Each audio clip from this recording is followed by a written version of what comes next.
Please like, share, and subscribe to Kalingup JP for more videos. Magandang araw po mga kalingap. Kamusta po kayo? Sana po ay nasa mabuti kayong kalagayan ngayon. Ako po si Kalingap JP at sa video nating ito, pag-uusapan natin ang isang kwento na hindi lang basta kwento, kundi isang pangyayari na tunay na nakakatouch.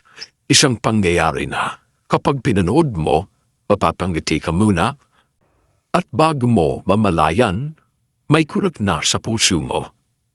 Pero bago muna ang lahat, mga kalingap, hayaan niyo muna ako magtanong sa inyo.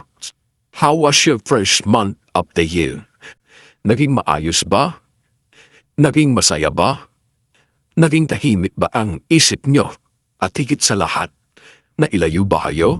At ang inyong pamilya sa anumang karamdaman?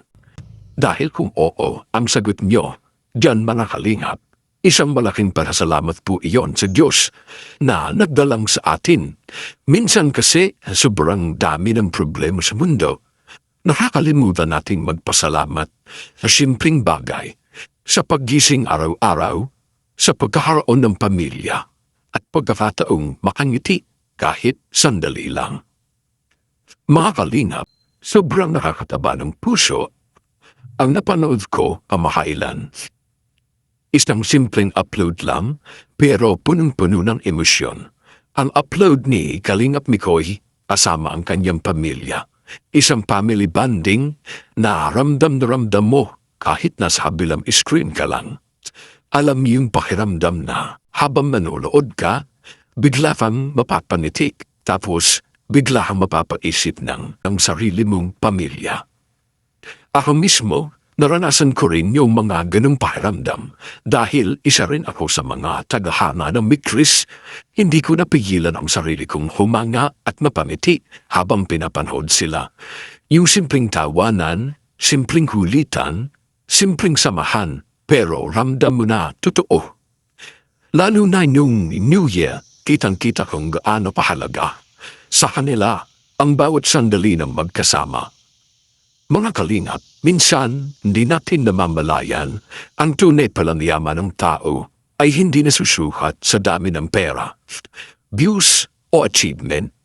Masusukat pala ito sa kung paano ka magmahal sa pamilya mo, kung paano ka magpasalamat sa bawat biyaya, at kung paano ka manatiling grounded kahit marami ka ng narating. At dito lalo akong natouch mga kalingap. Dahil hindi lang ako ang nakaramdam nito, marami ring supporters ang nagpahayag ng kanilang damdamin sa comment section.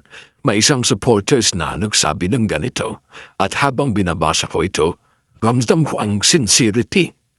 You deserve all the blessing because you're such a truly genuine person that I know, and very family-oriented.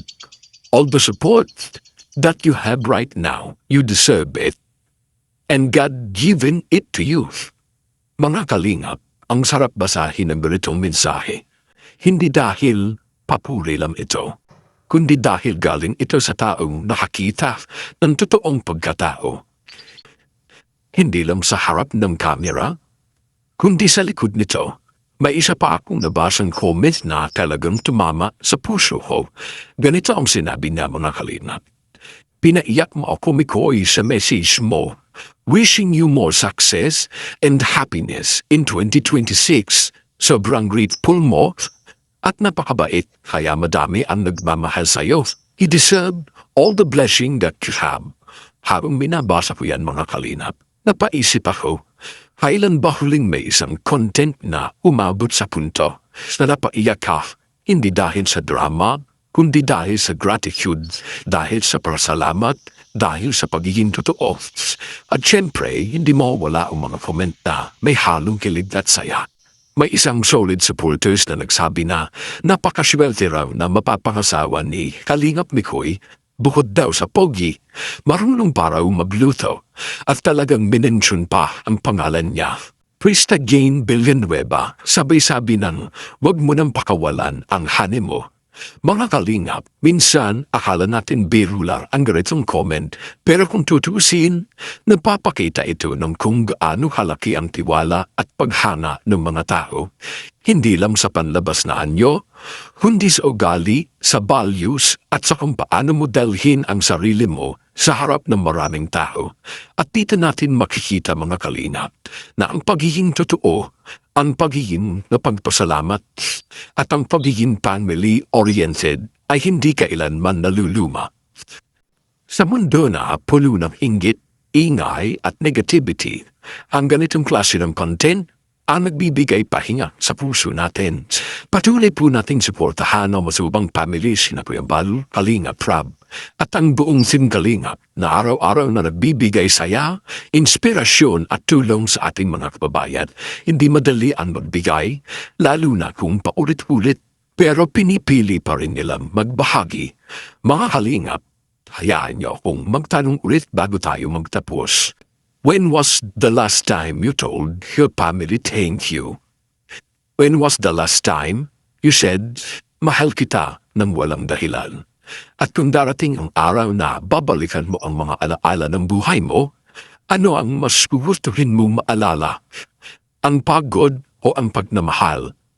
Dahil sa huli, mga kalingap, hindi pera ang yayakap sa atin kapag tayo ay pagod. Hindi rin achievement ang mabikinig sa atin kapag tahimik ang gabi, kundi ang pamilya. Ang mga taong totoo at ang mga alaala na pinili nating buuin. Kung umabot kahapon na ito ng video, maraming salamat Kalingap. Ibig sabihin, pareho tayong naniniwala na ang mundo ay mas gaganda kung mas pipiliin nating magmahal, magpasalamat at maging totoo. So my final question for you is this: are you living a life na ipagmamalaki ng pamilya mo? And are you becoming the person your younger self once prayed for? Maraming salamat mga kalingap at hanggang sa muli.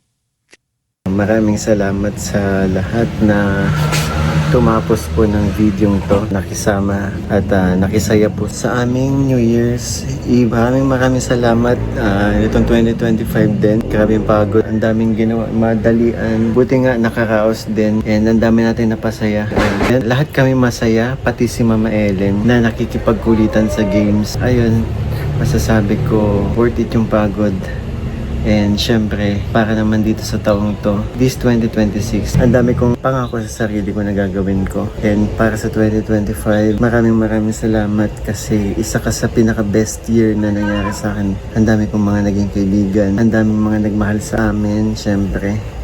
And sobrang hindi ko makakalimutan yun ng mga naging kaganapan natong 2025. Thank you Lord dahil nakaabot tayo sa year na to. Maraming salamat po sa mga supporters na patuloy na sumusuporta po sa aking channel. Sa aming tandem ni Chris, maraming salamat. Lalo na sa Team Kalingap. Maraming salamat po. Kuya Val, Ate Edna, syempre Kalingap Prab, pati na rin mga kaibigan ko, sobrang nagpapasalamat ako. Salamat din sa lahat ng mga naging kaibigan ko.